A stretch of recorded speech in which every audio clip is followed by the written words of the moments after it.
Good morning, guys. I hope you're all doing well today. Coming at you with my next excerpt of my first novel in a series, Black and White Odyssey of Eden, continuing where I left off, so let's have at this. I am become death, destroyer of worlds. There is no greater power. There is no greater power. He repeated this phrase, desperately trying to convince himself, despite what was left of his humanity screaming out for him to stop. Is there? The scientist said in the most delicate tone, as if any more could it be as thunder upon Jared's fragile heart. He spoke as if breathing in life back into Jared, a secret and prayerful resuscitation, in hopes that Jared's heart would again start beating. Tears welled up in Jared's eyes. Is a hero that whom ends life or saves it?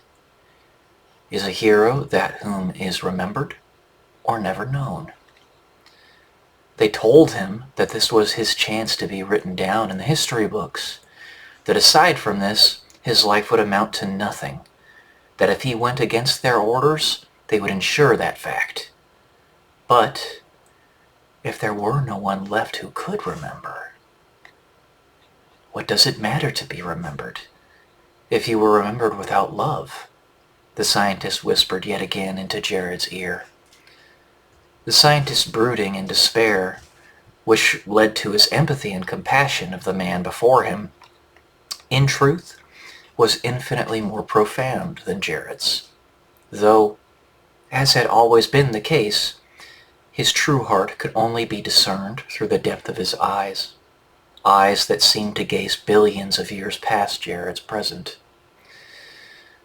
Jared peered out the large window to the right of the room, or to the right of him, as something had caught his eye. In the scarred cityscape before him, the day was mostly silent, as the markets had been mostly closed by government force. Only absolutely necessary services were offered. It left the environment serene, and in the foreground of it all, a young girl, doubtless older than 6 years of age, limped by. She appeared to be injured, as she was caressing her left arm gingerly with her other hand. And in the hand of her left arm was a dirty teddy bear with a button eye missing and stuffing leaking from its back. She was wearing dirty, ragged clothes and made no sound.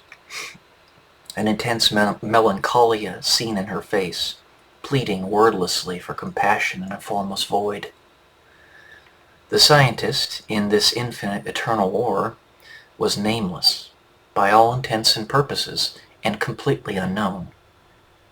Despite having many names, and being the foundation of all that existed, or rather, persisted, to this point, the best his existence could muster through the infinite streams of time and parallel realities, or the best that could be offered by his closest allegiance, was for his legacy to be resigned purely to myth.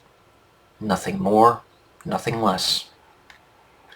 However, he was several millions of lifetimes removed from the last time he let this deter his resolve. Several lifetimes removed from Jared's same kind of despair. You can do it, Jared, the scientist whispered, urging on Jared as his will and destiny now were to collide.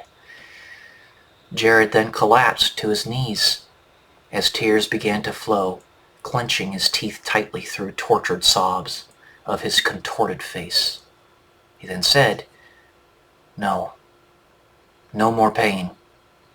I won't do this. I can't do this. No more. No more." The scientist, who at this point had turned his back to the scene shining before surrounding him within his chamber, with his head down in sorrowful expectation, suddenly jolted. His head quickly shot up, eyes wide in utter astonishment. He quickly whipped his head back around to view the scene, hands scurrying about in fearful anticipation, trying to find the buttons on the console. His eyes were trained on Jared, and he was terrified to look away, even for a moment, lest the words that he heard fade away as if no more than a betrayal of his senses.